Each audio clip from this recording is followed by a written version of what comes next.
Actually നമ്മുടെ കൊച്ചി ഭയങ്കര അടിപൊളിയാണ്, നല്ല നഗരമാണ്. പക്ഷേ കൊച്ചിയെ കൂടുതൽ ആസൂത്രിത നഗരമാക്കി മാറ്റുകയാണ് ലക്ഷ്യമെന്നാണ് മെട്രോപൊളിറ്റൻ കമ്മിറ്റി ചെയർമാനായ ബെന്നി ഫെർണാണ്ടസ് പറയുന്നത്.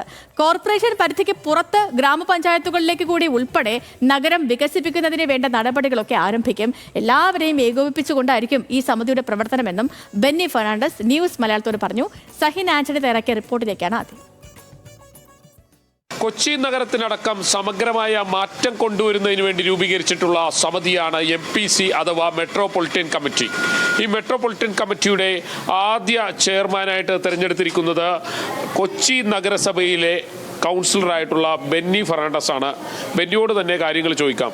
ബെന്നി, എങ്ങനെയായിരിക്കും ഈ സമിതിയുടെ പ്രവർത്തനം? എന്തായിരിക്കും ഈ സമിതി ലക്ഷ്യം വയ്ക്കുന്നത്? ഒരു കാര്യം ഉറപ്പാണ്, 29 ഗ്രാമപഞ്ചായത്തുകൾ, ഏകദേശം 6ഓളം മുനിസിപ്പാലിറ്റികൾ, കോർപ്പറേഷൻ അടങ്ങുന്നതാണ് MPC എന്ന് പറയുന്ന ഈ കമ്മിറ്റിയുടെ ഉത്തരവാദിത്വം എന്ന് ഞാൻ മനസ്സിലാക്കുന്നത്.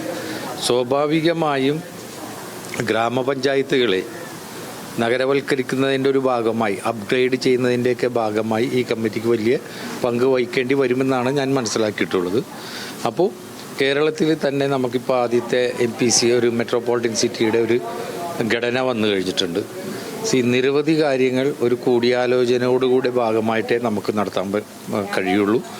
ഗവൺമെൻറ് ഉണ്ട്, ആ ഗവൺമെൻറ് എടുക്കുന്ന നിലപാടുകൾ, അതിൻ്റെ വകുപ്പ് മന്ത്രിയുണ്ട്, ജില്ലയിലെ തന്നെ P രാജീവ് മന്ത്രിയുണ്ട്, ഉൾപ്പെടെയുള്ളവരുണ്ട്. ഇവരെല്ലാം കൂടി ആലോചിച്ച് ശേഷം ഈ ഘടന വന്നതിന് ശേഷം മാത്രമേ നമുക്കിതുമായിട്ട് എങ്ങനെ മുന്നോട്ട് പോകാൻ കഴിയും എന്നുള്ളത്.